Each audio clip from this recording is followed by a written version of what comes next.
Good evening students, welcome back to my YouTube channel. हम accounting equations का lecture ले रहे थे, हम वहीं से कंटिन्यू करेंगे। बेसिकली इन सबको अकाउंटिंग इक्वेशंस कहते हैं और मैं आपको बेसिक लेवल पे ये चीज़ बता रही हूँ कि कौन सी ट्रांजैक्शन होती है और उस ट्रांजैक्शन का कहाँ कहाँ पे इफ़ेक्ट आता है और कौन सी हेड को, जैसे गुड्स हो गया, कैश हो गया, वटेवर, जो कौन से हेड में ये फॉल करता है और उस हेड को क्या कहते हैं, एसेट कहते हैं, लाइबिलिटीज़ कहते हैं, ऑनर्स इक्विटी कहते हैं।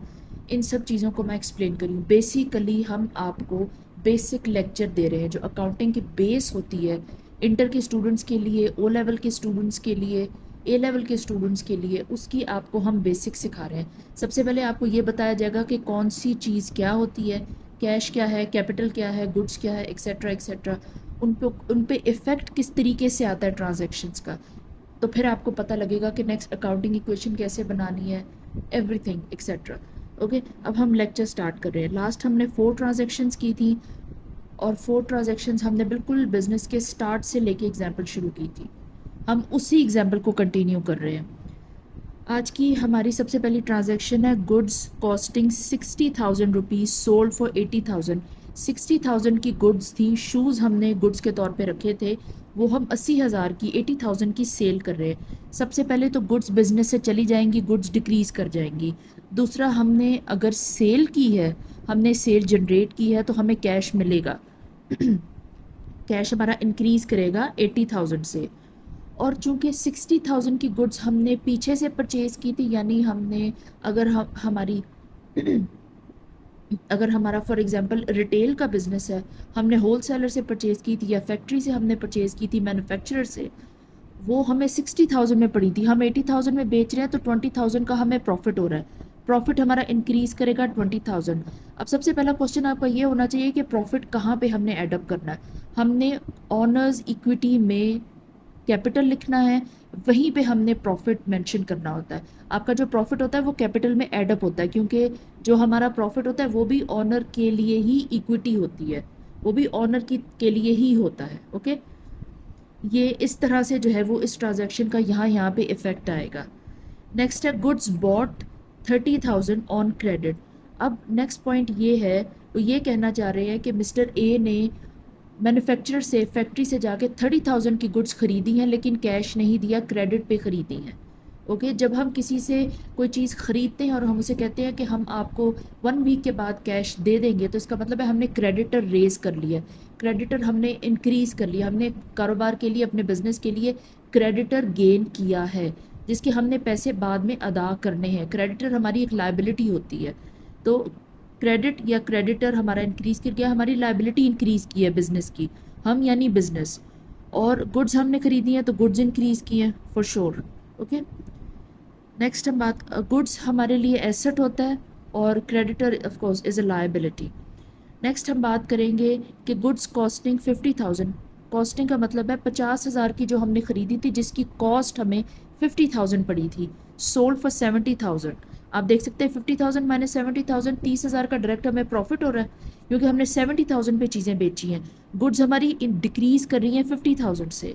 और ऑन क्रेडिट ये चीज़ मेंशन की है इन्होंने हमें साथ में, कि हमने चीज़ें बेची हैं लेकिन हमने क्रेडिट पे बेची हैं क्रेडिट पे। इसका ये मतलब है कि हमने मिस्टर बी को चीज़ें दे दी हैं और मिस्टर बी ने हमें कहा है कि मैं आपको नेक्स्ट वीक पेमेंट कर दूंगा, नेक्स्ट वीक पेमेंट कर दूंगा। इसका मतलब ये है कि हमने डेटर इंक्रीज किए हैं अपने बिजनेस में।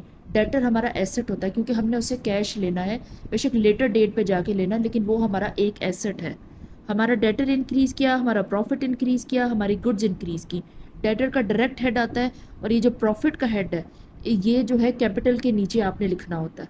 ऑनर्स इक्विटी में ये चीज़ होती है, ये हमारा ऑनर इक्विटी होता है, कैपिटल में ये एडअप होता है, लेकिन आपने लिखना होता है, आपने मेंशन करना होता है प्रॉफिट 30,000, 50,000, 20,000 जितना भी हुआ, लेकिन आपने प्रॉफिट मेंशन करना होता है हर ट्रांजैक्शन का अलहदा। ओके, नेक्स्ट ट्रांजैक्शन क्या है? नेक्स्ट ट्रांजैक्शन है पेड 30,000 टू क्रेडिटर। ये चीज़ बहुत इंपॉर्टेंट है, आपने हमेशा याद रखनी है। जब इस तरह से आना है तो आपने सबसे पहले ये चीज़ देखनी कि हमने कोई क्रेडिटर जनरेट किया था पहले, आपने इस चीज़ को नहीं भूलना। हाँ, हमने जनरेट किया था, हमने गुड्स बॉट की थी 30,000 पे क्रेडिट पे, जिसके हमने पैसे देने थे 30,000।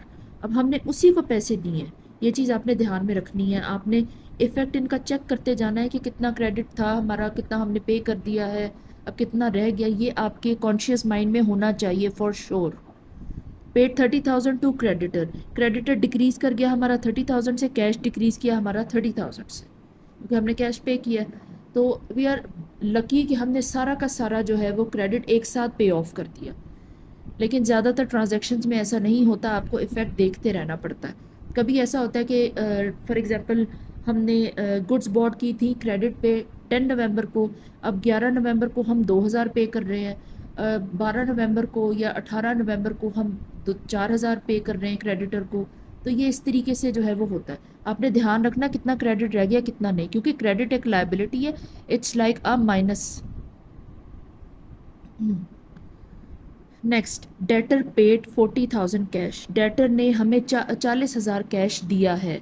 ये अगेन सेम वही चीज़ है। हमने गुड्स, हमने देख लेना है कि कहाँ पे हमने डेटर को जो है वो जनरेट किया था। 50,000 की चीज़ें हमने 70,000 की बेची थी, यानी हमारा जो डेटर था वो 70,000 से इंक्रीज़ किया था। क्रेडिट पे चूँकि बेची थी तो उसने हमें 70,000 देने थे। अब वो जो है 70,000 में से हमें 40,000 रुपीज़ पे कर रहा है। सेम वही चीज़ जो मैंने आपको अभी थोड़ी देर पहले बताई है, वो हमें 40,000 पे कर रहा है। अब हमने क्या करना है, हमने हमारा जो डेटर है वो डिक्रीज़ कर देना 40,000 से, लेकिन स्टिल 30,000 हमारे पास बिजनेस में रह गया डेटर। यानी हमने ये चीज़ रिमाइंड रखनी है कि जब हमारा यू कुड से साल ख़त्म होता है एंड ऑल, क्योंकि बिजनेस में प्रैक्टिकली क्या होता है, आपको जो है बार बार यू कुड से कि कम्युनिकेट करना पड़ता है कि आप हमारा कैश हमें पे कर दें, और हमारा जो अकाउंटिंग साइकिल होता है हमने उसको देखना होता है। अब अकाउंटिंग साइकिल क्या होता है वो मैं यहाँ पे आपको एक्सप्लेन थोड़ा सा कर देती हूँ, बट स्टिल हमारा फाइनेंशियल मैनेजमेंट का कोर्स चल रहा है, उसमें जो रेशोज़ है उसमें सारा कुछ जो है वो डिटेल से हुआ हुआ है एक्सप्लेन। अगर आपको वो सीखना है फॉर श्योर आप वहाँ पे जाके सीखें कि डेटर के डेज़ कैसे कम करते हैं, क्रेडिटर के डेज़ कैसे कम करते हैं, किसके डेज़ इंक्रीज़ करने हैं, किसके डिक्रीज़ करने हैं, आउटस्टैंडिंग सेल्स क्या होती हैं, एक्सेट्रा एक्सेट्रा, अकाउंटिंग पीरियड क्या होता है, एवरीथिंग वहाँ पे रेशोज़ के साथ एक्सप्लेन है। वो आपको हर सूरत आना चाहिए, ये आपके प्रैक्टिकल फील्ड में भी यूज़ होता है। खैर हम लोग इसको कंटिन्यू कर रहे हैं। तो इसमें ये चीज़ होती है कि 40,000 हमने कैश पे, डेटर ने हमारा 40,000 का कैश हमें पे कर दिया है। डेटर डिक्रीज़ कर देंगे हम 40,000 से, कैश इंक्रीज़ हो जाएगा क्योंकि कारोबार में कैश आ गया है, 40,000 हमें मिल गए हैं। नेक्स्ट ट्रांजैक्शन है गुड्स कॉस्टिंग, ये न्यू ट्रांजैक्शन है। गुड्स कॉस्टिंग 25,000, 25,000 की गुड्स थी वो लॉस्ट हो गई हैं बाय फायर, आग लगने से जल गई हैं, ख़त्म हो गई हैं। ये वाली जो ट्रांजैक्शन है ये बार बार रिपीट होती है। आपने इसका इफ़ेक्ट अच्छे तरीके से समझ लेना है और भूलना नहीं है आपने इसका इफ़ेक्ट। सबसे पहले हमने गुड्स को डिक्रीज़ करना है 25,000 से, दूसरा हमने ऑनर इक्विटी को डिक्रीज़ करना है 25,000 से। ये लॉस्ट बाय फायर का जो है इफ़ेक्ट होता है हमारे लिए। हमने ऑनर इक्विटी को डिक्रीज़ करना है। ओके हमने हमारा कैपिटल डिक्रीज़ करना है, बिजनेस का कैपिटल डिक्रीज़ होगा 25,000 से। ये चीज़, इसका इफ़ेक्ट आपने फॉर श्योर जो है वो मिस नहीं करना। ओके